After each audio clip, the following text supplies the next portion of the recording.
મિત્રો, ગ્રીષ્મ ઋતુમાં જેમ જેમ દિવસો પસાર થઈ રહ્યા છે એમ હીટ સ્ટ્રોક થવાના ચાન્સીસ પણ વધી રહ્યા છે.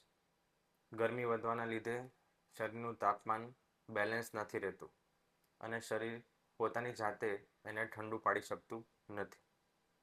આના કારણે ગંભીર બીમારીઓ સર્જાઈ શકે એમ છે અને એની અસર મન પર બી અને માનસિક રોગો પર બી થઈ શકે એમ છે.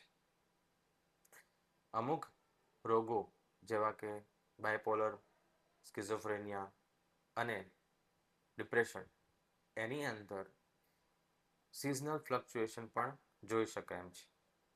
એટલે જ આવી હીટ સ્ટ્રોક જેવી સિચ્યુએશનની અંદર બહાર જવાનું ટાળો, પાણીનો વધારે ઉપયોગ કરો, જે દવાઓ તમારી રેગ્યુલર ચાલતી હોય એને ડૉક્ટર સાથે મળાવીને એ દવામાં એડજસ્ટ કરો અને પોતાની જાતને હીટ સ્ટ્રોકથી બચાવો. જય હિન્દ.